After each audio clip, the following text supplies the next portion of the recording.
Hi there. I'm Brian Wood, Technical Communications and Outreach Manager here at Wolfram. Joining me today is developer Jofre Espigule. How are you doing today? How are you? Thank you. Good. Joffrey's going to talk to us a little bit about biodiversity data in the Wolfram language. So I guess we could start with kind of a quick summary. What exactly is it that you've been doing? What kind of data have you been collecting? So as a hobby, I have been recording species data, mainly images, also some sound recordings on a variety of platforms. Like there's one citizen scientist platform called iNaturalist, Mm-hmm. and I was uploading several identifications of species there, and then I thought that it would be like really cool to integrate this data into Wolfram language. So I started developing small functions that would access to this information from these platforms of biodiversity and be able to do some analysis on them. One is the GBIF, it's the Global Biodiversity Information Facility, which is an international organization that many countries are working with. And the other is iNaturalist, it's more a citizen scientist platform with over 1 million users that just for fun they are recording some images of different species. Gotcha. So when you say citizen scientist, I mean it's literally just anyone who's out there, Exactly. Bird I mean, watching or collecting bugs or anything like that, and then they just sort of add their information to the database. Yeah. Most of the users are just hobbyists or like citizen scientists that they record some animals on their hikes, for example. But that there are also like some real scientists or like experts in certain species that can help you to identify, for example, kind of a real strange spider that you don't know about it, and they can help you. So, and I think it's both like citizen scientists and scientists working on this platform. Yeah, and it kind of makes sense, I think, for something as large as biology. There could be just any random person out in the woods that comes across a species that no one's ever seen, and if you didn't have that data, then you wouldn't know that no one had ever seen that. So I know you've got a few examples of some of the stuff that you've collected and some of what can be done with it. So why don't we go ahead and dive into your notebook here real quick? Let me share the screen. So this is the notebook, and I will start with maybe iNaturalist data. All right. This is a Wolfram Function Repository function that you can all access now using the resource function. And what it does, iNaturalist search, for example, is that you can either ask for a certain kind of data set that, for example, on threatened species, on a georegion, for example, in this case, you can specify with observation georange that you want observations located in the Yellowstone National Park, and also you can specify a date range. Okay. And the idea is that you can also, in this case, I put all, so I want all kind of observations, but you can also specify the taxon there. And these are all observations from iNaturalist users. We can even check the observation URL or the image, and that give us information on the geoposition of the observation. And if it has some kind of Wolfram taxon entity associated, it's also there. And there's also this new function called Wikidata data, and that kind of brings these kind of sort of entities that are useful for getting extra information. Right. So you're actually not only pulling in the information that's already there in the iNaturalist database, you're sort of adding some of the Wolfram knowledge on top of that maybe you could use for supplementary analysis kind of stuff. Exactly. Cool. So once it's interpreted as an entity, you are able to also do all the sorts of kind of computations on top of that species. Yeah. Excellent. So what is the example that you've got here? For example, this is an example on trying to identify kind of brown marmorated stingbugs, but classify whether they are adults or kind of youngsters, like nymph, what it's called in the arthropods terminology. And the idea is that with this is like couple of line of code, you can the species name is Haliomorpha halis. And this is an invasive species of stingbug that came to US and also in Europe from Japan and Asia in general. And now it's a huge plague. Yeah. And the idea is that iNaturalist search has this property that you can live stage, and you can specify in which live stage do you want the observations to be. Also here I was specifying kind of research quality grade. So they are confirmed by other users that this is the case, that it's a nymph. Oh, okay. So it sort of has its own built-in measure for accuracy. Is that it's kind of how that kind of it's sometimes it's really easy to get maybe wrong research quality grade. Sure. But you are assuming that users are honest, because if two friends are mutually identifying the species as a particular one, then it's going to be research grade. At least two users, they have to agree. That makes sense. And once that's the case, iNaturalist data is also, I think every week or month, it's sent to the GBIF facility. So the data which is research grade, it's also used by other scientists in the GBIF, the Global Biodiversity Information Facility. So actually using this kind of free app or this platform, iNaturalist, you can really help some researchers indirectly. That's an interesting kind of workflow. Going from the citizen scientists, sort of working its way up until all of the experts are using it as well. And in this case, I wanted to do like a toy example using Classify to create a classifier on adults and nymph of this kind of invasive stingbug. And here is like an example, kind of nymph are a big, like they look like blackish, and adults are a bit different. And it was not perfect, but it was quite good identifying adults and youngsters. It might be a good way to, because there are like, I think, many thousand observations on stingbugs, and not everyone is tagging them as the stage life. So that would be like a way to help automatize the kind of the big data set on stingbugs. I think that there are over 100,000 observations of this particular stingbug. That's a pretty decent sized data set.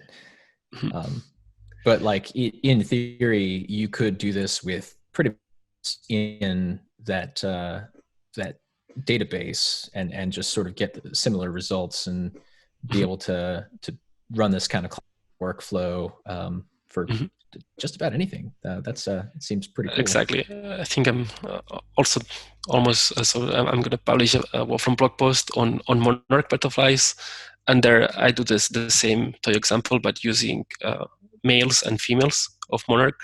Oh, okay. It seems that the females have a different coloration in the wings, so it's also easy to create a classifier that works fairly well. And of course, any other idea could be implemented.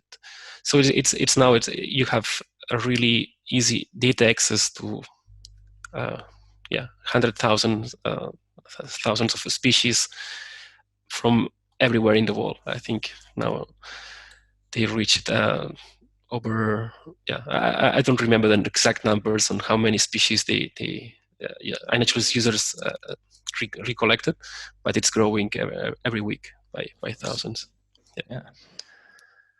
All right. So what else? What other data sources are we looking at here? In iNaturalist search, it has a limitation on the number of kind of observations that every call to the API can do. So you need to do multiple API calls. So iNaturalist import solved this issue by being able to just download from the website directly a CSV file, and this CSV file can contain many thousand observations.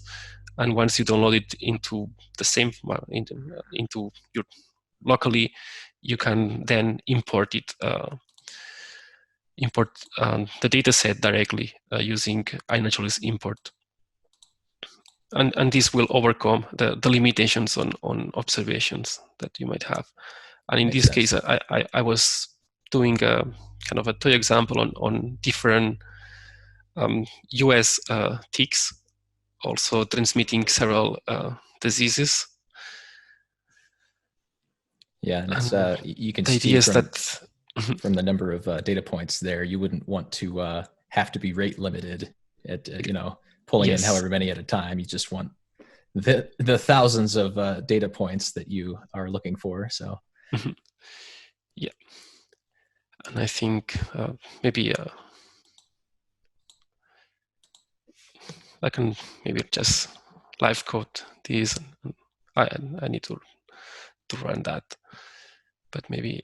Oh yeah, and anyone who isn't familiar with the Wolfram Function Repository, it works pretty much this same way. You can see he's got this resource function expression, and that just automatically imports the function that he's asking for, which then can be used directly in whatever Wolfram language code you might be trying to evaluate. Which is pretty convenient for stuff like this, because it's not something built into the language permanently, but it's kind of a little addition that you decided to add on here, like you said, from your own personal interest. So yes, I think now it's just run. Let me see it would work. Yes. So in this case, the data set has 6,747 tick species from US. Over the last, I guess, over the last few years, 12 years. And I think that there are many overlaps, but you can clearly see kind of different distributions for different tick species. This is only kind of the yellow one. It's living in California.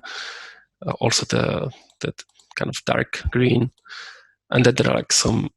I think that there must maybe I'm wrong here, but one of these it's transmitting the Lyme disease in the in the East Coast, and also like how easy it's with Wolfram languages to create like a histogram on, and apparently people are finding more observations of ticks during spring. Yeah, most of them attached to dogs or even people. Right. But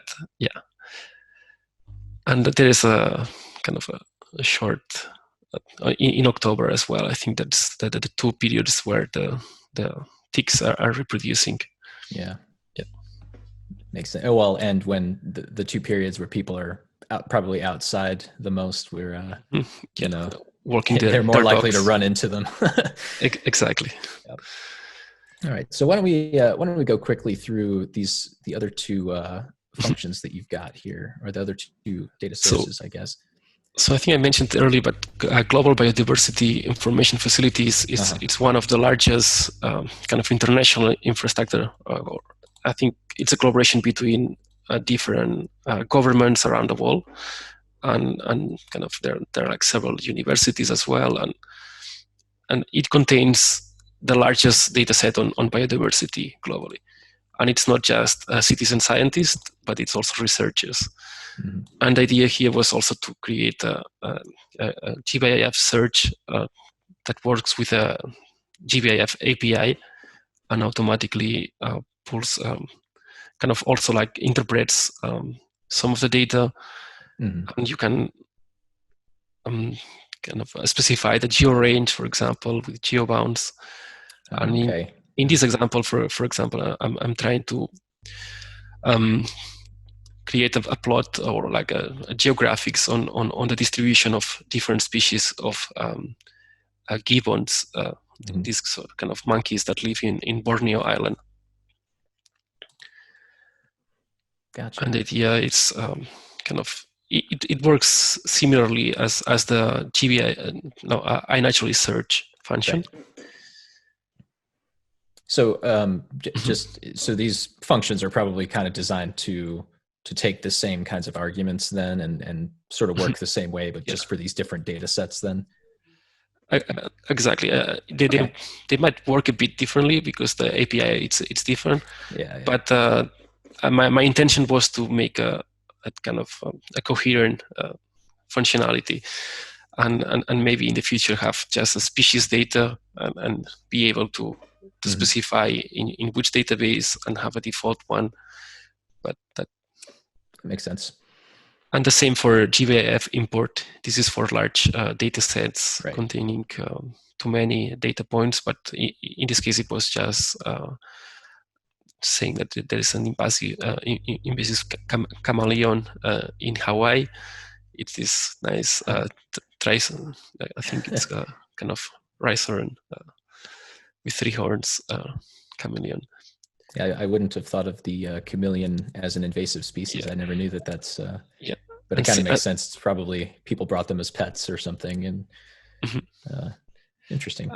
And I think it's it was funny to see that there are like in this line of code I was testing if there are more observations outside kind of Hawaii or in Hawaii which is an invasive species, and it seems that since there are more maybe iNaturalist users in Hawaii, and these iNaturalist observations that are research grade are sent to GBIF, the answer was that there are more observations globally from Hawaii than from, I think they are from Africa. Huh. Yeah, that's kind of an interesting limitation that I wouldn't have thought of. Like, it really depends on who's submitting information from where. When you are doing some data analysis on biodiversity, you have to be careful on this kind of bias that introduce observers. Interesting. And finally, it's I'm going to talk about the global biotic interactions. It's an open access platform where there is a lot of information on the interactions between species. Okay. So it's not just observations here. It's more about what are the relationships between species. If, for example, in this example is the great shark, all type of species that the great white shark is eating. I'm not sure if you would be able to find Homo sapiens in one of the nodes, but definitely there's the mammals and seals. Yeah, I mean, you would think, it does happen occasionally. So I haven't checked it, but I found mammals in one of the branch because this is a taxonomic graph that I'm also creating. Alternatively, you can also specify that you want a data set of these kind of interactions. And in this case, I was doing a bit more advanced of 3 different species. 2 are fish, and the other is the river otter, and checking the common species that they both eat. Of course, the river otter eats all of them, but the brook trout, it's also eating the sprat. I don't know if it's my pronunciation of a sprat is correct. I don't know. I think so. I'm actually not sure. That's a fair question. I don't think I've ever heard of a sprat. But that works with any species out there. So the input can be a Wolfram kind of entity, species entity, but it also, you can introduce, if it's not available, you can introduce as a string the specific species or taxon, and then as for other type of interactions, there's also some. Maybe I can show the one I was doing for monarch butterflies, and there I was also able to show the. So I'm kind of curious about. I don't think I've ever really seen a food web in a computational context like that. So I can imagine that with it being a graph, there are probably different kinds of analytics that you could do to it that people might not have thought of really applying to biology before. I'm curious if you've run into anything like that that's sort of a new way of looking at things. Not yet, but I think that there is a lot of potential of exploring in a graph way the interactions, maybe using some of the kind of framework developed during the Wolfram Physics project with the multi-way systems and graph networks. Probably there is room for searching some interesting results. But as I was mentioning, you can, for example, specify parasite interactions. So there is the possibility of asking, for example, also in this case, milkweed is one of the plants that monarch butterflies are feeding from. And Gotcha. the idea is that you can also have the reverse network specifying which organism or species eat that plant. And I think that there's a bunch of different interactions. The list is, I think maybe, I don't know if I should go to the website of GBIF and check all the possible interactions. In this case, here there is like a parasite kind of taxonomic network on the monarch butterfly. And in this case, I think that there were like different type of viruses. Oh yeah, okay. And there is one specific to some that are unclassified, and this one is a type of virus that is only kind of specific to a variety of monarch butterfly. Interesting. So this is sort of a lot of this stuff is kind of at the edge of what we know. It seems like where it's it's in most cases it's not final. It's evolving, it's growing, but I think it's good to have a kind of a place to start feeding, and these interactions sometimes are kind of there because of some citizen scientists observed certain species eating certain other species that was not known by science. So when you're recording some observation via photo of a species eating another species, you can specify the interaction between the two species. And if it's the first one that was observing that interaction, it's going to be also at some point to that kind of network. Yeah, and I can imagine that's a very specialized kind of observation that you just happen to see. Oh, hey, that thing's eating that other thing. Yes. So yeah, it's almost just interesting to think of the variety of ways that this data is being collected. And it's pretty easy to have some first time ever in science observation. Yeah. You just need to kind of open your eyes and record photos, put into the platform, and sometimes some expert in the field, some entomologist or arachnologist will tell you, oh, this is novel. I've never seen this spider eating this insect, for example. Right. Yeah. Interesting. So we're running a little short on time, but I did want to mention you already mentioned and you showed us a little bit about your upcoming blog post.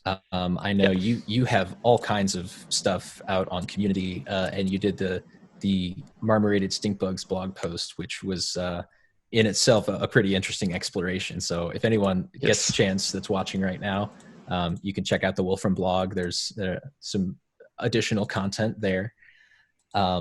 But aside from that, anybody at home, feel free to check out these functions that Jofre's put together. Check out the Wolfram Function Repository, do some computation. We'd love to hear some more from any citizen scientists out there or researchers or anybody who's interested in getting into this biodiversity data. So thanks a lot for talking to me, Jofre. Thank you. Thanks for joining us. You can check out other Wolfram Tech Talks, live coding streams, and more on the Wolfram Research YouTube channel, or see what else is new at wolfram.com.